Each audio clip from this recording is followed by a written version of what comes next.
Race fans, the Japanese Grand Prix at Suzuka was one for the books. Max Verstappen of Red Bull absolutely owned the track, pocketing his 13th win of the season and securing the Constructors' Championship title for Red Bull. The Dutch Bullet started on pole position and was untouchable from there. But it wasn't all roses for Red Bull, with Verstappen's teammate Sergio Perez having a bit of a nightmare, finishing a disappointing 17th after a series of collisions and penalties. Meanwhile, McLaren's duo, Oscar Piastri and Lando Norris, put up a valiant fight, with Norris settling for second and rookie Piastri earning his first ever podium finish in third. A bit of a redemption for McLaren, wouldn't you say? Now, the championship leader Verstappen is sitting pretty at the top, with a clear lead over his rivals and on course to bag his third World Championship title. Quite the spectacle at Suzuka, wouldn't you agree? Now that we've got your gears grinding, how about a proper introduction? I'm your host Enzo, bringing you the latest and greatest in Formula One right here on F1 Motor Fever podcast, every single day. I'm joined by my trusty sidekick, the cool-headed and articulate Mr. William, our resident Formula One pundit. Pleasure to be here, Enzo. Love talking all things Formula One with you and our listeners. Couldn't do it without you, mate. Now, to all our listeners out there, if you're enjoying our daily dose of Formula One updates, make sure to subscribe and turn on those notifications so you never miss a beat. Drop us a comment, share our podcast with your mates, and support the continuation of this channel. We appreciate every bit of your support. That's right, every click, every share, every comment makes a difference.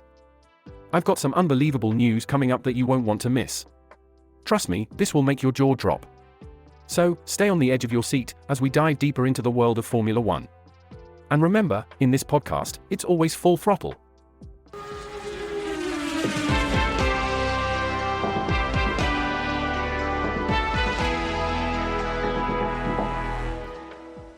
Incredible, isn't it?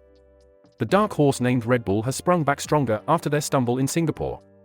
Determined to prove their worth in Suzuka, they were hell-bent on sealing their 6th Constructors' Championship. Absolutely, and who better to captain this ship than world champion-elect Max Verstappen? His blistering performance in the qualifiers set the tone for the rest of the race. A 1 minute, 28.8 seconds lap time, simply phenomenal. Yet, in stark contrast, his teammate Sergio Perez was a full 0.7 of a second slower in Q3.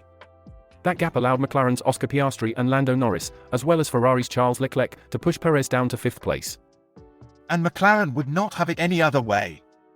Fresh from their early season nightmare, they were primed to validate their new upgrades from Singapore with what would be their first race victory in 2 years. Indeed, both Piastri and Norris were hot on the heels of the championship leader right from the start. They knew, failed to snatch the lead off the line, and Verstappen would make them pay for it over the remaining 52 laps. Verstappen's confidence was palpable. When told that many expected him to lead the field by half a minute, he simply said, "That's the plan." So, as the lights dimmed and the race began, a thrilling contest of skill and strategy unfolded. Could McLaren have a shot at Verstappen? Would Norris and Piastri manage to squeeze past the Red Bull star? Only time would tell. The drama was far from over though. As Norris tried to outpace Verstappen, the Red Bull driver reclaimed his lead in a brilliant maneuver at the second apex. Meanwhile, Perez in the second Red Bull struggled, getting caught between both Ferraris and Lewis Hamilton. Hold on, I didn't quite follow. Could you explain that another way? Of course. So, Perez found himself in a tight spot as Charles Leclerc and Carlos Sainz Jr. from Ferrari, and Lewis Hamilton, tried overtaking him all at once. In the scrum, both Leclerc and Hamilton clipped Perez's front wheels. Miraculously, they all managed to avoid a major crash, but Perez ended up with significant damage to his front wing. And what happened next? The race was far from being incident-free. A similar situation played out further back with Esteban Ocon, Valtteri Bottas, and Alexander Albon. Albon's Williams was lifted into the air after Bottas bounced off Ocon's car. It was only by sheer good fortune that a catastrophe was averted. Yet, with the debris from these skirmishes littering Turn 1, the safety car had to be deployed. I see, and what was the aftermath of all this mayhem? Albon, Bottas, Ocon, and Zhou Guanyu all had to pit for repairs. Perez, despite his damaged wing, stayed out initially. But upon reviewing the data, Red Bull decided it was best for him to pit for a new front wing. In his haste to minimize time loss, Perez incurred a 5-second time penalty for crossing the safety car line ahead of 6th place Fernando Alonso. All this chaos, my friend, and we hadn't even got past lap 5. Incredible! I can only imagine what was going through the drivers' minds during all of this. I'm sure there was no shortage of adrenaline. So, in an interesting tactical decision, all the race leaders, except Fernando Alonso, opted for medium compound tires to start. Alonso, on the other hand, went for the soft tyres, which didn't seem to be much help in catching the Ferraris ahead. But what about Perez? With all the previous chaos, he was down in 17th place. How did he manage? Red Bull fitted him with hard tyres for his stop. He made some progress, overtaking Zhou in the chicane by lap 7. However, he soon found himself stuck behind Ocon's Alpine, who was closely tailing Kevin Magnussen's Haas. Did things turn around for him?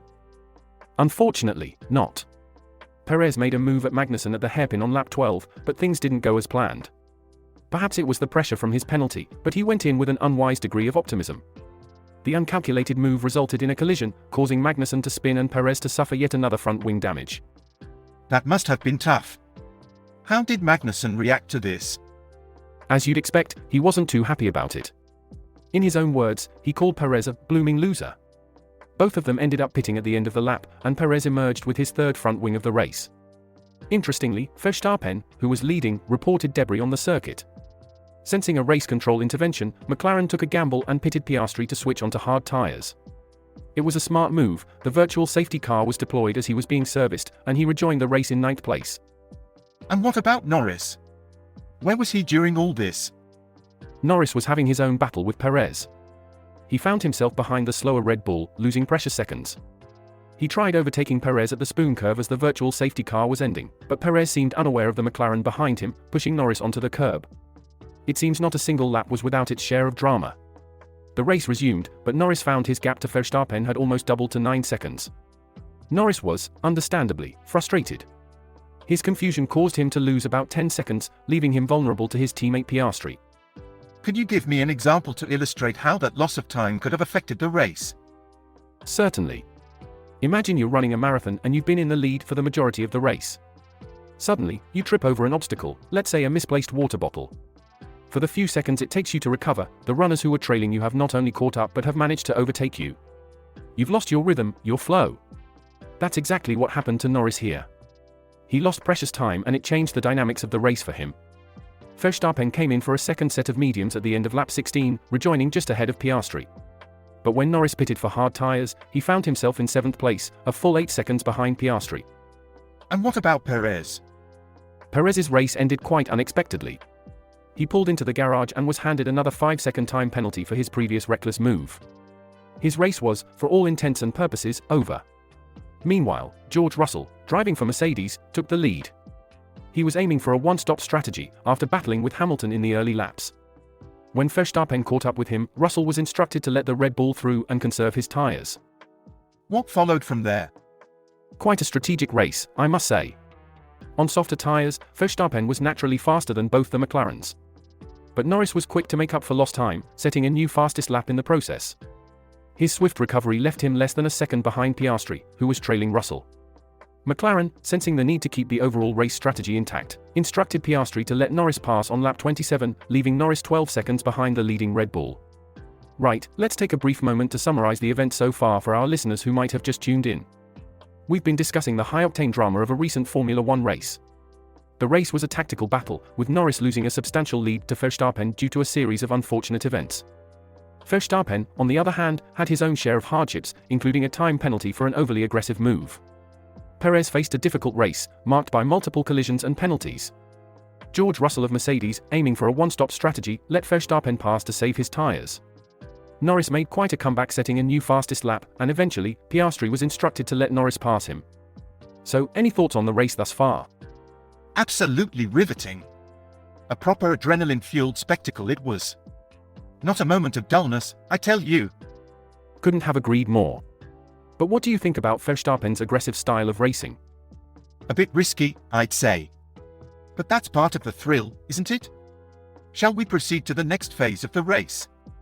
As the race progressed, third-placed Piastri was the first to come in on lap 35, dropping to 5th, still ahead of Leclerc's Ferrari. Norris followed him on the next lap, rejoining 5 seconds clear of his teammate, with the race leader finally opting for hard tyres at the end of lap 37. How did this affect the dynamics of the race? Well, Norris found himself facing Russell once again. Instead of choosing a complicated maneuver, Norris played it smart.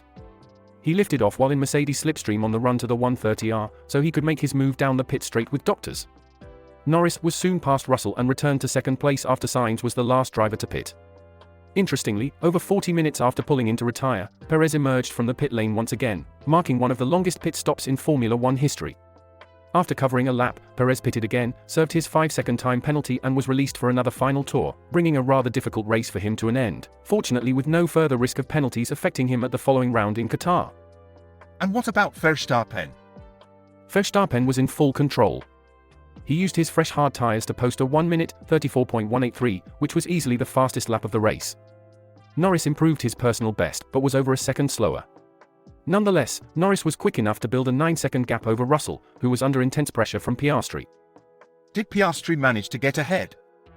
Yes, he did. Piastri, aiming for his first career podium, used doctors along the main straight to pull alongside Mercedes, sweeping past Russell and up into third. With just 12 laps remaining, the podium seemed set. However, Russell was battling hard to finish as far up the order as possible, given his commitment to a one-stop strategy. But, unfortunately, it was a losing battle. Soon after Piastri, Leclerc, Hamilton, and Sainz were catching up, leading to some interesting maneuvers in the closing laps of the race. As we moved towards the closing stages of the race, Russell was in a strategic battle with Sainz. Russell requested support from his teammate Hamilton to help fend off Sainz, and Hamilton was ordered to lift off and keep Russell within a second of him to enable Russell to keep doctors. How did that strategy play out? Unfortunately, even with this strategy in place, Sainz managed to get close enough to Russell that the rear wing flap made little difference. Sainz took the inside and demoted Russell to 7th. It was a valiant effort by Russell, but it did not yield the desired result. Meanwhile, Verstappen was ticking off the remaining laps in total control, crossing over 700 laps led for the season. This race was not just another victory for Verstappen, it was a race that reaffirmed his and Red Bull's supremacy after their record win streaks had ended just a week prior. When Verstappen crossed the line, he not only secured his 13th win of the season, but also secured the Constructors' Championship for Red Bull. That's quite a feat, isn't it? Indeed, it is. Verstappen commented post-race that it was a good race and that he could really look after the tyres well. The degradation was quite under control, and he had no real issues throughout the race. Verstappen's performance was dominant, fittingly leading Red Bull to the championship. Norris was about 20 seconds back at the finish and admitted that he had expected the gap to be greater. Norris even joked about expecting Verstappen to lap them 2 or 3 times and was surprised that the gap was not bigger. It seems like a race full of twists and turns, doesn't it? Absolutely. Each race in Formula One is a unique story of strategy, skill, and a dash of luck. Piastri managed to secure his first podium finish, joining a rare group of drivers to achieve such a feat in their rookie season in the World Championship. Surprisingly, he admitted some disappointment at his deficit to Norris at the flag. It seems like the competition is fierce among these young drivers, isn't it? Absolutely. And speaking of fierce competition, it was a good day for Ferrari too. Leclerc finished 4th, likely the best result Ferrari could have expected for the day. Hamilton overtook Sainz to finish in 6th place, ahead of Russell. Alonso took 8th position after a relatively solitary race, with the final 2 points places taken by the Alpines. A frustrated Pierre Gasly took the final point after being instructed to let his teammate pass on the last lap, which he eventually did. And what about Red Bull? Red Bull had a momentous day, celebrating their 6th Constructors' Championship. Although there are still 6 rounds remaining, they managed to bag one of the 2 World Championship titles before September came to an end. Suzuka, the venue of many title triumphs, saw another coronation added to its long history. Verstappen was full of praise for his team, noting that the car has been more dominant this year. He mentioned that it's been an incredible season for everyone involved within the team, and expressed his pride in working with all of these amazing people both at the track and back at the factory. Now, with the team's title secured, Verstappen can head to Qatar with confidence. William, fancy taking a gander at some online chatter about the race? Certainly. Here's an interesting post from the Space Guy. He says, and I quote, "When Russell was fighting Hamilton during the final laps at Suzuka, it was Toto Wolff who took the decision that Russell has to let Hamilton pass to not risk losing both positions against Sainz." Oh, the plot thickens. It does indeed. 15 Abella then chimed in with, quote, "Toto in his hospital bed and still having to make the decisions the strategy team are supposed to be doing," unquote. A bit of a roast there. Yes, it seems so. The conversation then took an interesting turn when Tour de France theorized that the strategy team might lack the power to make the call, suggesting Mercedes might be in a bit of a shambles. Chin_Barca then mentioned the absence of James V, former strategist, to which Capster020 replied with a historical quip about James V, King of Scotland.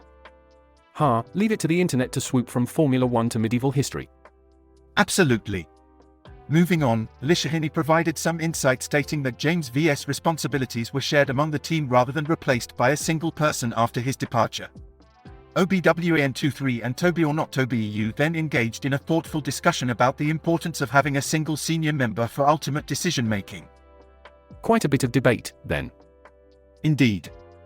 Nipimoto_1 concluded the discussion by saying, quote, "Losing James Valles is not going great for them," unquote.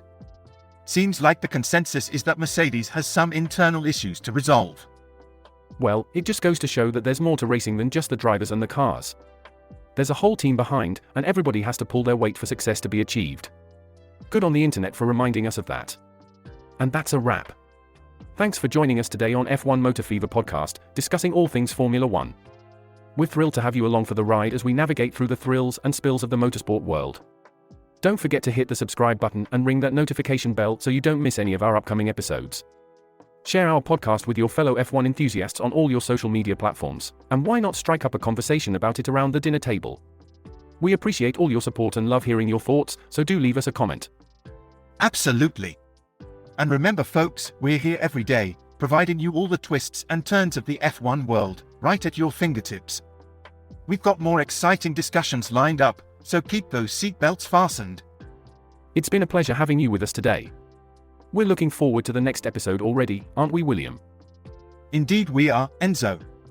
So folks, keep your engines revving and your headphones ready for our next episode. Enzo and William, and as we always say, pedal to the metal, keep your gaze on the road, our channel's content is pure gold. See you in the next episode.